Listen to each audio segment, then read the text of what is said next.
तो चलिए दोस्तों, ये जो पर्टिकुलर वीडियो है ये क्लाइमैक्स वीडियो है।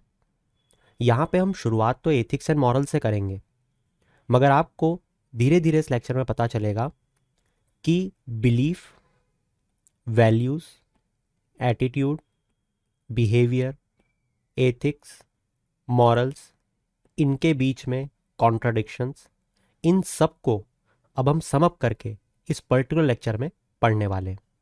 आई होप सो आपने इसके प्रीवियस वीडियोस ज़रूर देखे होंगे जहाँ पे हमने छोटी छोटी टर्म्स को बहुत सारे एग्जाम्पल्स और बहुत एलैबोरेट मैनर में पढ़ने और समझने की कोशिश की। क्योंकि अगर आपने वो वीडियोस देखे हैं, उन कॉन्सेप्ट्स को उस तरीके से समझा है, तो आपको इस पर्टिकुलर वीडियो में बहुत सारी एक्स्ट्रा चीज़ें भी समझ में आएंगी। आइए चलते हैं और शुरू करते हैं। सबसे पहले एथिक्स और मॉरल्स को समझना। देखो, एथिक्स हो या मॉरल्स हो, दोनों ही बातें या दोनों ही टर्म हमें ये बताती हैं कि क्या चीज़ सही है और क्या चीज़ गलत है, और आई शुड से यह हमें बताती हैं कि राइट कंडक्ट और रॉन्ग कंडक्ट क्या है। जैसे किसी को आम भाषा में मैं कहूँ मार देना, ये राइट है या रॉन्ग कंडक्ट है आपके हिसाब से? ये रॉन्ग कंडक्ट है, राइट? किसी की जान थोड़ी ले सकते हो आप।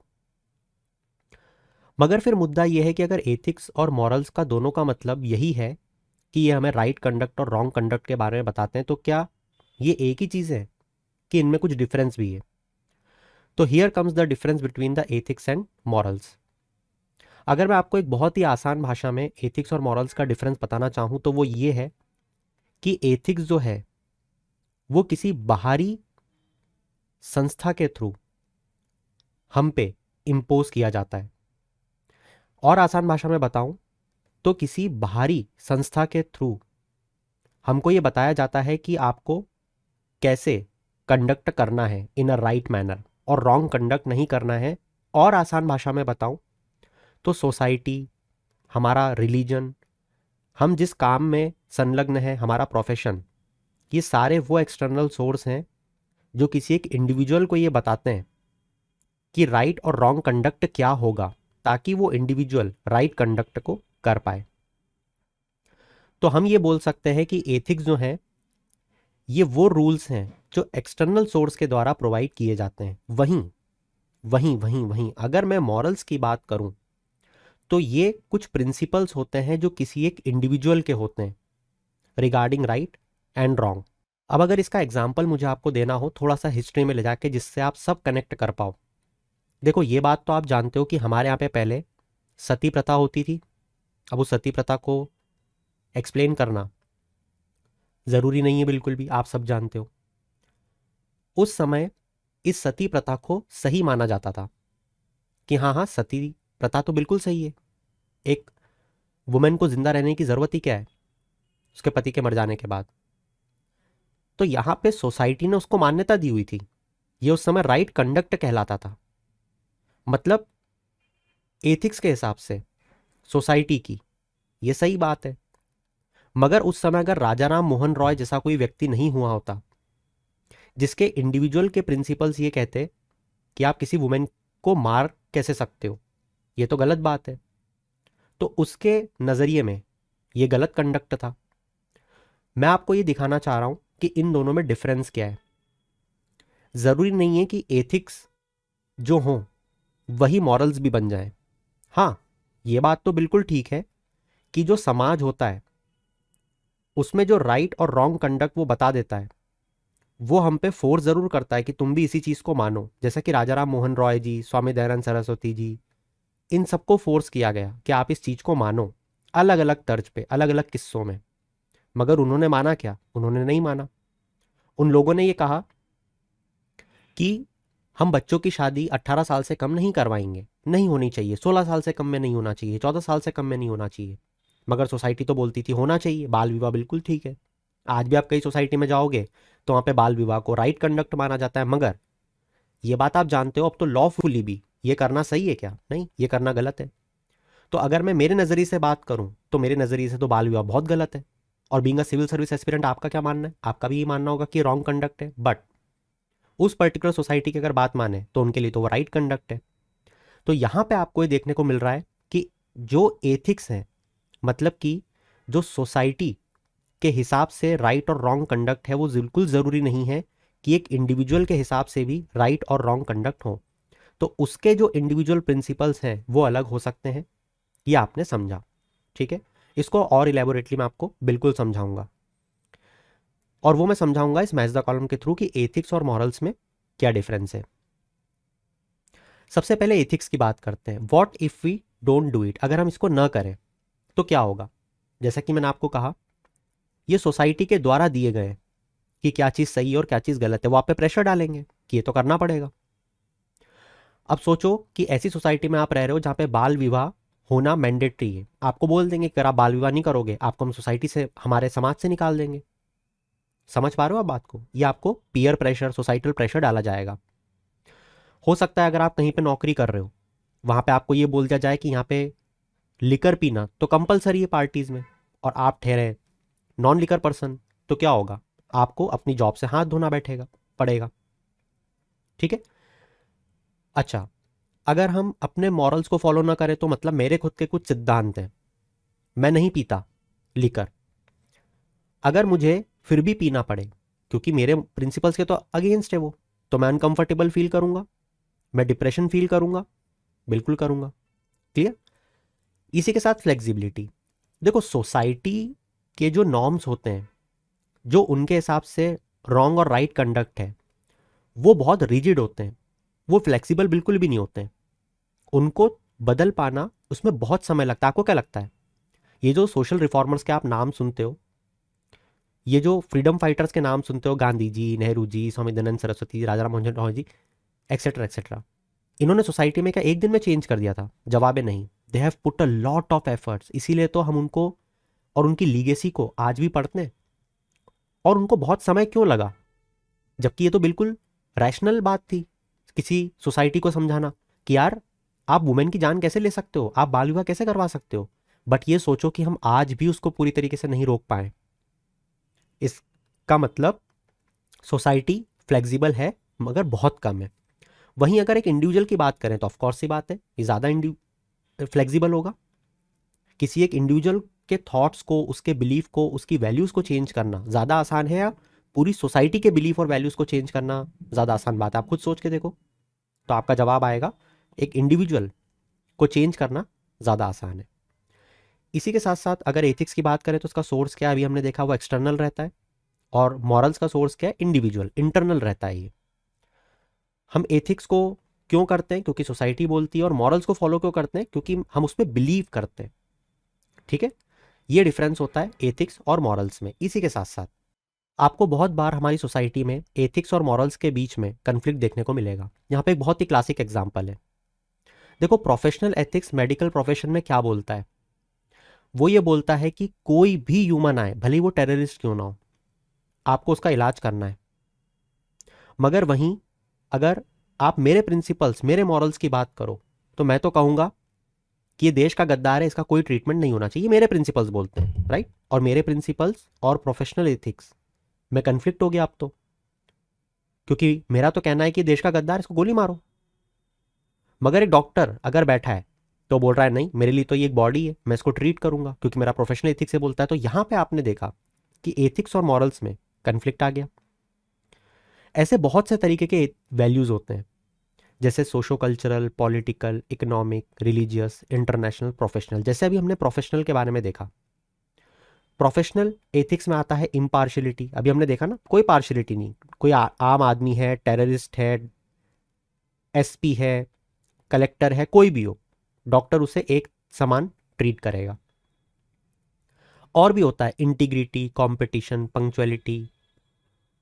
सोशो कल्चरल की बात करें तो एल्डर्स को रिस्पेक्ट करना, ऑनेस्टी। पॉलिटिकल की बात करें तो लिबर्टी, सेक्युलरिज्म, हमारा प्रियम्बल पढ़ा है ना अपन ने, डेमोक्रेसी। इकोनॉमिक वैल्यूज़ की बात करें तो profit making, efficiency, effectiveness. Religious की बात करें तो डिसिप्लिन, डिवोशन, एक्सेट्रा। तो यहाँ पे हमने देखा कि कितने टाइप की वैल्यूज़ होती हैं। मगर क्या आपने अभी तक एथिक्स और मॉरल्स को पढ़ते हुए एक चीज़ नोटिस करी कि एथिक्स जो होते हैं वो मॉरल्स को इम्पैक्ट कर सकते हैं? हाँ बिल्कुल। सोसाइटी ने कुछ राइट एंड रॉन्ग कंडक्ट बताए, उस बिहाफ पे किसी एक इंडिविजुअल के जो मॉरल्स हैं वो चेंज होंगे। हाँ, क्योंकि वो सोचेगा कि यार सोसाइटी में तो सब ये कर रहे हैं, सोसाइटी में तो सब सती करवाते हैं, तो मुझे भी करवाना चाहिए हमारे घर की वुमेन को। और उसका दूसरा पक्ष भी कि मॉरल्स कैसे इंपैक्ट करते हैं एथिक्स को, मतलब कि किसी एक इंडिविजुअल के कुछ प्रिंसिपल्स हैं, क्या वो भी अपने प्रिंसिपल्स को उस सोसाइटी को सिखा सकता है? सोच के देखो इस क्वेश्चन को अपने दिमाग में। सोच के देखो कि यहां पे गांधी जी बैठे हैं, गांधी जी के कुछ प्रिंसिपल थे इंडिविजुअल के, ये मॉरल्स हो गए। क्या उन्होंने अपने प्रिंसिपल्स को सोसाइटी में उतारा जिसको हम आज तक फॉलो कर रहे हैं? सोच के देखो, नॉन वायलेंस, सोच के देखो सत्याग्रह, ऐसे तमाम प्रिंसिपल्स आपको देखने को मिलेंगे जो एक इंडिविजुअल के प्रिंसिपल्स थे, मगर हमारी सोसाइटी ने उसे इनकलकेट कर लिया अपने अंदर। क्यों? क्योंकि वो एक ऐसे कैरिज्मेटिक लीडर थे जिनके बारे में मुझे आपको बताने की जरूरत नहीं, उन्होंने कैसे किया, क्यों किया, कैसे मास लेवल पे उन्होंने अपने प्रिंसिपल्स को लोगों को समझाया, सिखाया और लोगों ने समझा। इसका मतलब मॉरल्स जो होते हैं वो भी एथिक्स को इम्पैक्ट करते हैं, और एथिक्स जो है वो तो मॉरल्स को इम्पैक्ट करता ही है। आइए और एग्जाम्पल के थ्रू समझते हैं। देखो, अगर आपने अभी तक एक चीज नहीं समझी, मैं बार बार आपको ये कह रहा हूं कि एथिक्स का मतलब सोसाइटी या कोई भी एक्सटर्नल इंस्टीट्यूशन। तो क्या मैं एथिक्स को सोशल मोरालिटी बोल सकता हूं? बिल्कुल बोल सकता हूं, क्योंकि यहां पे जो सोशल का मतलब है वो क्या है? वो है सोसाइटी। तो एथिक्स को सोशल मोरालिटी इसलिए कहा जाता है क्योंकि एथिक्स का मतलब ही ये होता है कि सोसाइटी में रह रहे लोग बताते हैं कि एथिक्स क्या होंगे।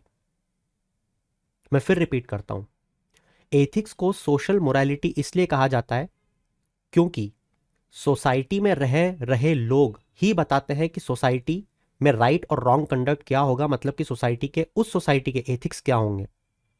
और क्योंकि सोसाइटी बता रही है उन प्रिंसिपल्स को कि राइट और रॉन्ग कंडक्ट क्या होंगे, जिसे हम मॉरल्स कहते हैं, मतलब कि मोरालिटी, तो सोसाइटी की प्रिंसिपल्स मतलब सोसाइटी की मोरालिटी बन जाएगी सोशल मोरालिटी। कितना आसान सा कॉन्सेप्ट है। वापस से देखो, सोसाइटी ने हमें क्या बताया? उसके प्रिंसिपल्स बताए।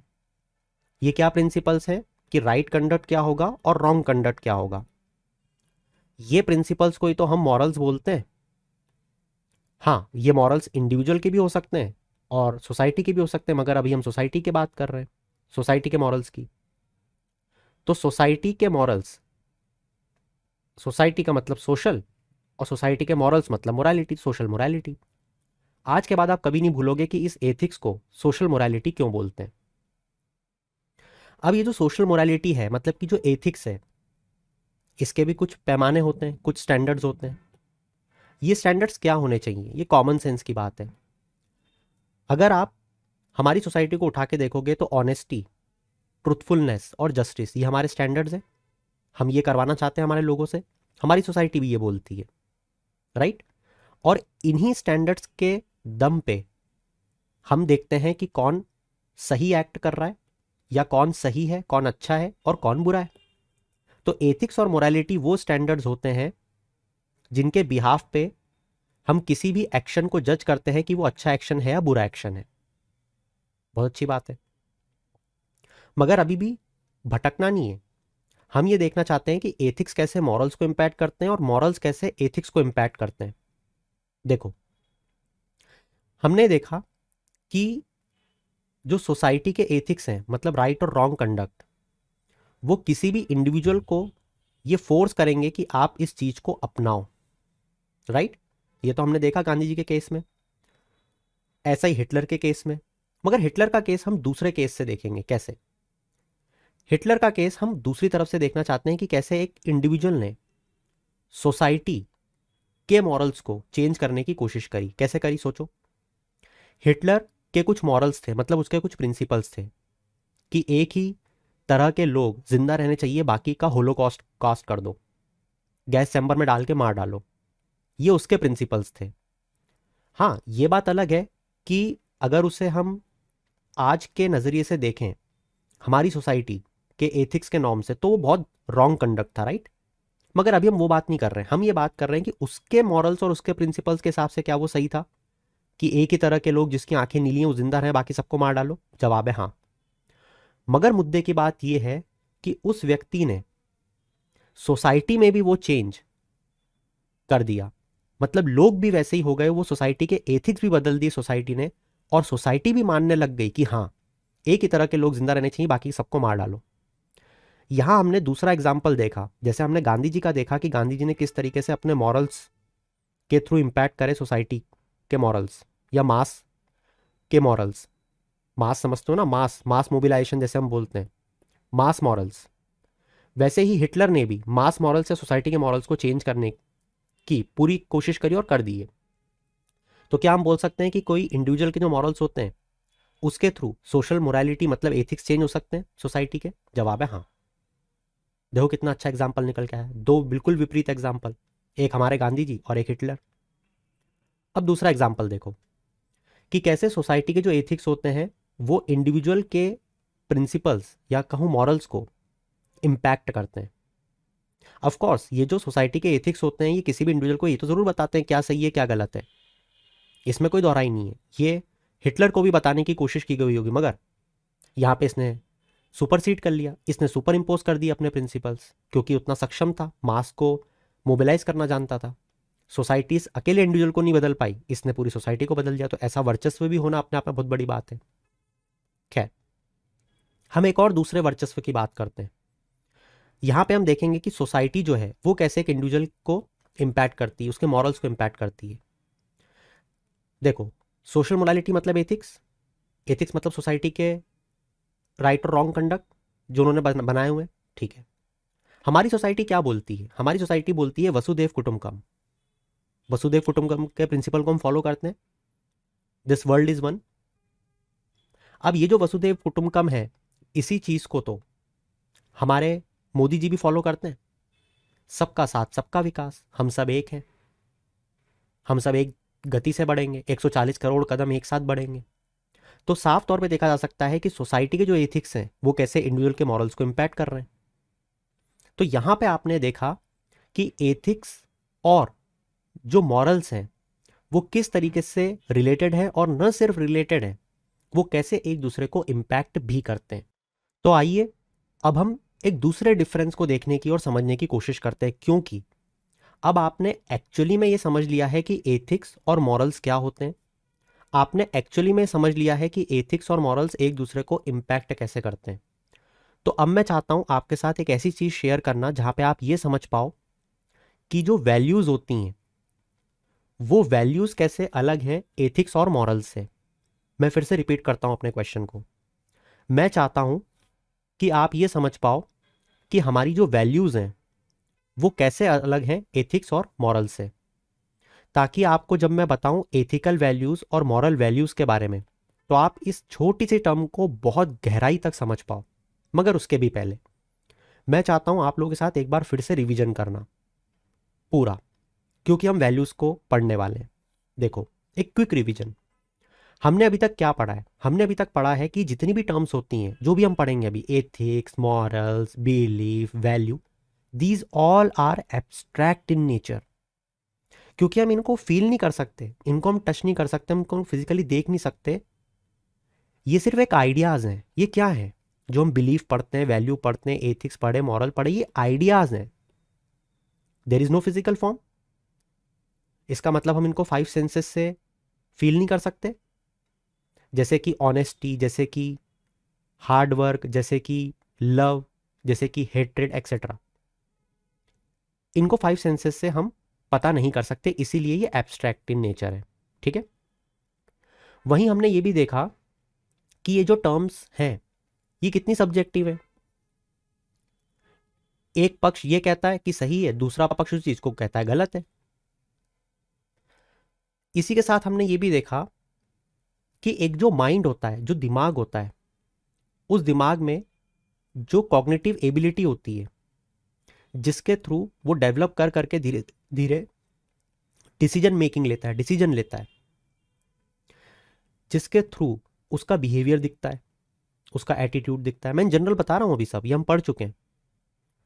वो हमने देखा था कि उसका जो बेसिक फाउंडेशन होता है वो होता है बिलीफ।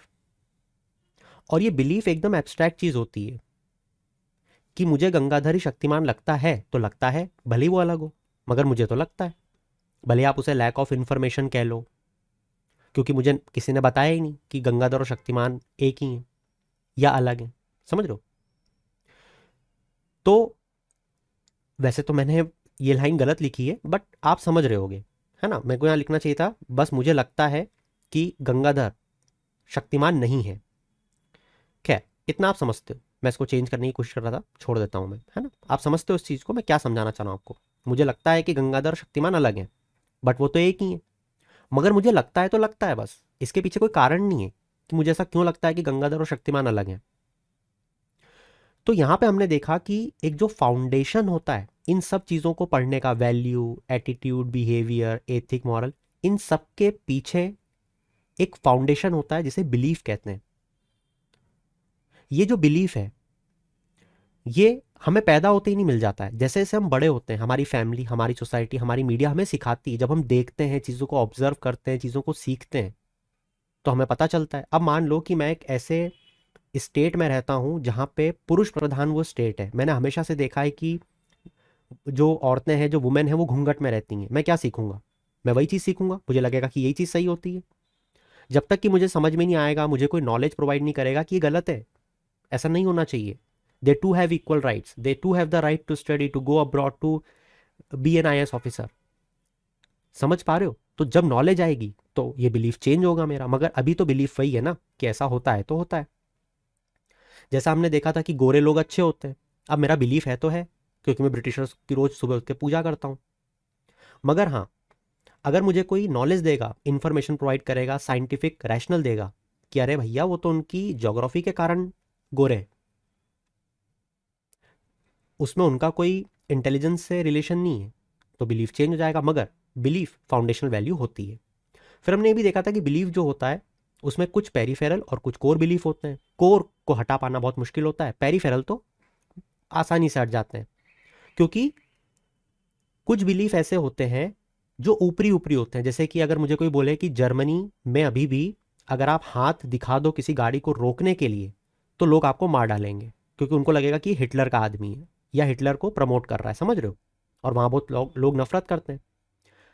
तो ऐसा मेरा बिलीफ है बस कि लोग मार डालते हैं अगर हाथ दिखा के गाड़ी रोको तो। अब क्यों बिलीफ है? कहीं सुन लिया होगा, कहीं पढ़ लिया होगा। अगर कोई इन्फॉर्मेशन मुझे राइट देगा कि अरे ऐसा कुछ नहीं होता है, बस लोग गुस्सा होते हैं और समझाएंगे कि बेटा ऐसे मत रोका करो गाड़ी को, सीधे चढ़ जाया करो सामने आके। समझ रहे हो? तो आसान भाषा में बताना चाह रहा हूँ कि ये पेरीफेरल बिलीफ है मेरा। मुझे कोई आके सही तरीके से बताएगा या मैं कभी जर्मनी चले जाऊंगा तो मैं सीख जाऊंगा कि ऐसा कोई मारते वारते नहीं है, सब फर्जी बातें थी, ऐसा सोचा था या ऐसा बिलीफ था मेरा, मगर ये गलत बात है। मगर कुछ होते हैं मेरे कोर बिलीफ। अब भैया बचपन से मेरे को मंदिर ले जा रहे हैं घर वाले मार मार के, फिर मेरी खुद की इच्छा हो जाती थी अब रोज जाने की कि रोज सुबह जाना है, मेरा कोर बिलीफ बन गया वो। और अब उसको हटा पाना मुश्किल क्या नामुमकिन है। और यही जो कोर बिलीफ है, ये हमने देखा था कि ये कोर बिलीफ आपका वैल्यू बन जाता है धीरे धीरे। हमने देखा था कि एक बिलीफ डेवलप होता है सोल्जर्स के प्रति परेड को देख के कि बहुत अच्छे लोग होते हैं, जो कि एक्चुअल में होते हैं, और इनको सोसाइटी में बहुत अच्छा स्टेटस मिलता है, सब इनकी रिस्पेक्ट करते हैं, जो कि एक्चुअली में करते हैं। ये मेरा कोर बिलीफ बन गया। प्लस जब मैं परेड देखता हूँ तो मेरा एक एसोसिएशन मुझे लगता है मेरे देश के साथ में, मेरे देश की मिट्टी के साथ में, मेरे देश की मिट्टी उगले सोने हीरा मोती। तो ये कोर बिलीफ में जब इमोशन जुड़ा तो मेरी वैल्यूज़ डेवलप हो गई। मेरी ऐसी वैल्यू डेवलप हो गई जहाँ पे मेरे को ये लगता है कि मैं पहले भारतीय हूँ और बाद में मैं हिंदू हूँ, मुसलमान हूँ, सिख हूँ, ईसाई हूँ। ये मेरी वैल्यू डेवलप हो गई। जब मेरी वैल्यू डेवलप हो गई तो इसका मैनिफेस्टेशन निकल के आएगा कैसे? जब मेरी वैल्यू डेवलप हो गई कि मेरा देश पहले, तो मेरा एटीट्यूड क्या होगा? मेरा एटीट्यूड होगा डेमोक्रेसी के प्रति, कि डेमोक्रेसी होना चाहिए, लोगों के राइट्स होना चाहिए, फंडामेंटल राइट्स होना चाहिए, फंडामेंटल ड्यूटीज होना चाहिए, फ्री एंड फेयर इलेक्शन होना चाहिए, एक्सेट्रा एक्सेट्रा। अगर मेरी वैल्यूज हैं इक्वलिटी, इक्वलिटी, तो मेरी एटीट्यूड में क्या दिखेगा आपको? मैं बहुत लिबरल रहूंगा, मैं बहुत टॉलरेंट रहूंगा, मैं हर किसी को समान तरीके से ट्रीट करूंगा। तो जो मेरी वैल्यूज धीरे धीरे डेवलप हुई मेरे बिलीफ से, ये मेरा एटीट्यूड बन गई। और इसी एटीट्यूड के थ्रू मेरा बिहेवियर डिसाइड होगा। मगर आप में से बहुत सारे लोगों को डाउट आता है क्योंकि क्लास में, फिर एटीट्यूड और बिहेवियर में डिफरेंस क्या है? देखो, हो सकता है कि आपका जो एटीट्यूड है वो बहुत डेमोक्रेसी के प्रति फेवरेबल हो।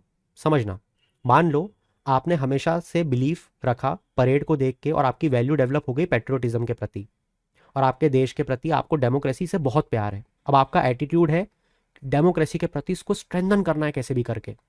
मगर अब इमेजिन करो कि अब आप खड़े हो जाय जिनपिंग के साथ, जो कि कम्युनिस्ट पार्टी का लीडर है, या किसी डिक्टेटर के साथ जैसे बेलारूस का लुकाशेंको, और वहां पे आप डेमोक्रेसी को फेवर करोगे, क्या चिल्लाओगे डेमोक्रेसी जिंदाबाद? नहीं। क्यों? क्योंकि वो आपको पता है मार डालेंगे। तो वहां पे आपका बिहेवियर बदल जाएगा। ये डिफरेंस होता है आपके एटीट्यूड और बिहेवियर में।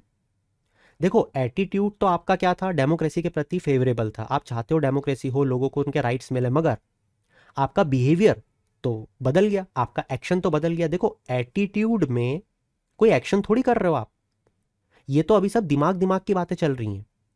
मगर बिहेवियर में आपका एक्चुअल एक्शन देखने को मिला कि आपने क्या एक्शन लिया, क्या कृत किया।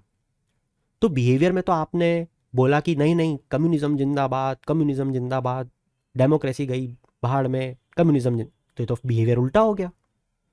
ऐसा क्यों हुआ? ऐसा सिचुएशन के कारण हुआ, क्योंकि सिचुएशन अलग थी। ऐसी बहुत सी सिचुएशंस आती हैं जहां पे आपका जो एटीट्यूड है वो बिहेवियर के साथ में मैचअप नहीं करता। They don't fall congruence to each other.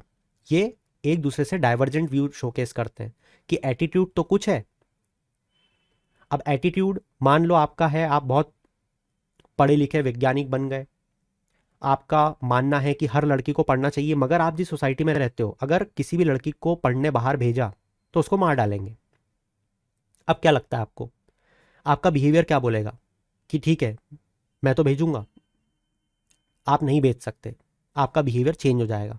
तो आपका एटीट्यूड तो था कि उसको बाहर भेज के पढ़ाना है, मगर आपका बिहेवियर बदल गया। क्यों? सिचुएशन। ऐसे फ्यूचर में हम और भी चीज़ें देखेंगे जहां पे एटीट्यूड और बिहेवियर के बारे में हम पढ़ेंगे, और भी बहुत सारी सिचुएशंस होती हैं। मगर हाँ, जब आपका बिहेवियर, आप किसी कृत को, एक्शन को करते हो, ये आपको फीडबैक देता है आपके बिलीफ को, और ये पूरी चेन चलती रहती है। बिलीफ बदलता है, वैल्यूज बदलती हैं, एटीट्यूड बदलता है, बिहेवियर बदलता है, फिर बिलीफ बदलता है, वैल्यूज, एटीट्यूड, इस तरीके से चेन चलती है। और हमने ये भी देखा था कि जब आप अपने एटीट्यूड के विरुद्ध जाके काम करते हो आपको तकलीफ भी होती है। इसीलिए हमने ये भी देखा था कि बचपन से ही कोशिश करनी चाहिए value based education system provide करने की बच्चों को, क्योंकि जब वैल्यू बेस्ड एजुकेशन सिस्टम बच्चों को प्रोवाइड की जाती है उनकी वैल्यूज अपने आप डेवलप हो जाती हैं, जैसे ऑनेस्टी, जैसे डेमोक्रेसी। अब जब वो बच्चे की एटीट्यूड में आ गई है चीज ऑनेस्टी, वो घूस लेगा ही नहीं। अगर वो घूस नहीं लेगा तो देश का प्रॉफिट है, देश समृद्धि के पाथ पे आगे बढ़ेगा। अगर वो ऑनेस्ट है और उसको गलती से घूस किसी ने देने की कोशिश किया, उसको लेनी भी पड़ी, उसका मन विचलित हो जाएगा।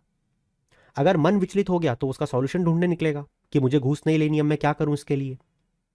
मगर अगर हमने उसमें वैल्यू बेस्ड एजुकेशन सिस्टम उसको दी ही नहीं तो चुपचाप घूस लेके बैठ जाएगा कि चलो यार ठीक है। इसीलिए कहते हैं कि वैल्यू बेस्ड एजुकेशन सिस्टम दो, ताकि बच्चों का एटीट्यूड ही वैसा हो जाए जो देश की समृद्धि के काम आए, उसको खुद को ही ग्लानि होने लग जाए और खुद ही वो उस चीज के लिए सोचने लग जाए। ये हमने देखा था। फिर हमने ये भी देखा था कि किस तरीके से जो वैल्यूज होती हैं, पैट्रियोटिज्म, इसमें और इमोशन जोड़ दो तो नेशनलिज्म, थोड़ा एक्सट्रीमिस्ट फॉर्म, और इमोशन जोड़ दो तो फासिज्म तक ये जा सकती है।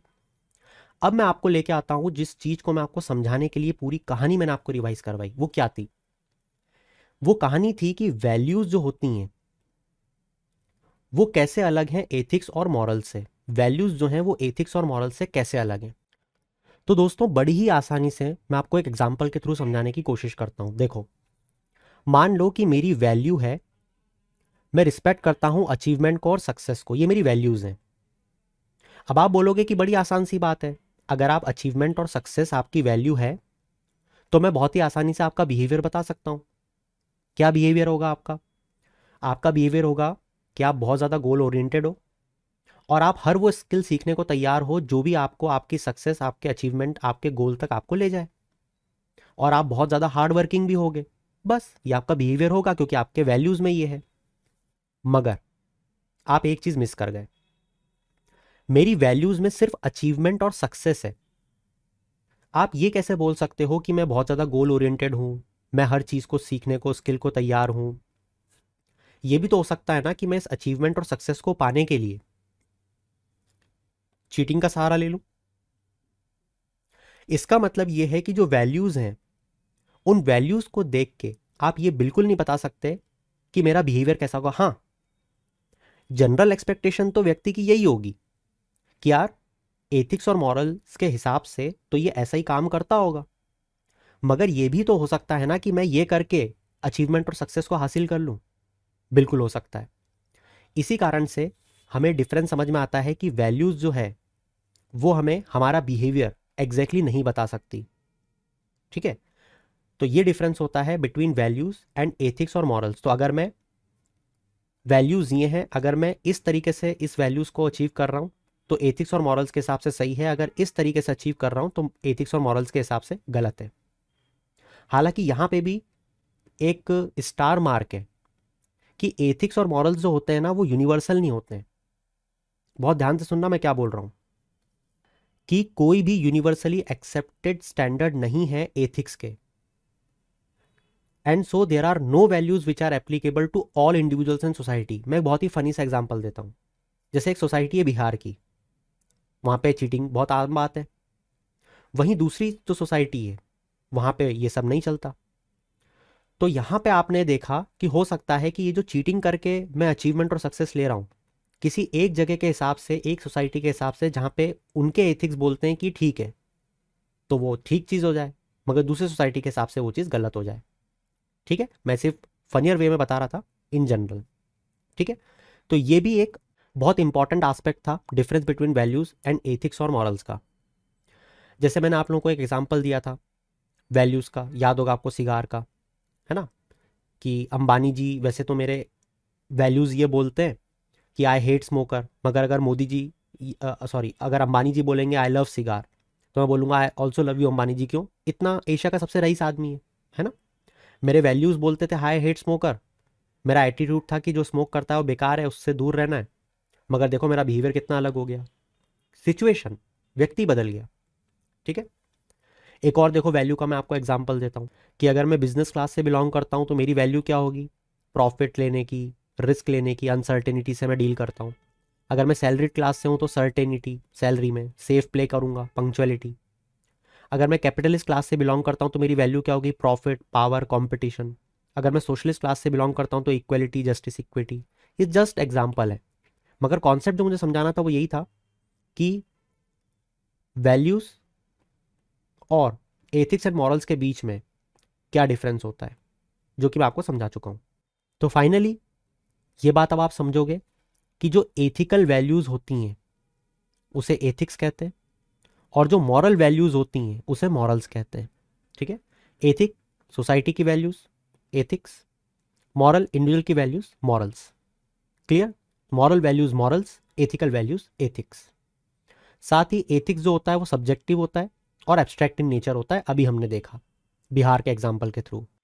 इसी के साथ साथ आप लोग ये भी समझ गए होंगे कि जो एथिक्स है वो वैल्यूज से निकला है। तो यहां पे हर एथिक्स वैल्यू तो हो गई, मगर हर वैल्यू एथिक्स नहीं होगी। क्लियर? इसी के साथ साथ एथिक्स और वैल्यूज में ये डिफरेंशिएशन भी आपको पता होना चाहिए। जैसे एथिक्स यूनिफॉर्म होंगे, मगर जो वैल्यूज हैं वो डिफर कर सकती हैं एक दूसरे से। मतलब कि मेरे लिए कुछ अलग वैल्यूज हैं, किसी और के लिए कुछ अलग वैल्यूज हैं। एथिक्स जो हैं ये वो रूल्स हैं जो किसी कंपनी या किसी बाहरी इंस्टीट्यूशन के द्वारा दिए जाते हैं। ये जो वैल्यूज हैं ये जीवन के सिद्धांत होते हैं। So that's it from my side for this particular topic. I hope so कि मैंने आपको समअप करके बहुत आसानी से सारे टर्म्स एंड टर्मिनोलॉजीज को बहुत ही आसानी से समझा दिया है। आप समझ भी चुके हो, बहुत सारे एग्जाम्पल्स कोट कर सकते हो आप। कमेंट में ज़रूर बताना कि ये लेक्चर्स आपको कैसे लग रहे हैं। If any change do you want, it motivates me to bring more lectures for you in the near future. Till then, keep shining. Have a good day.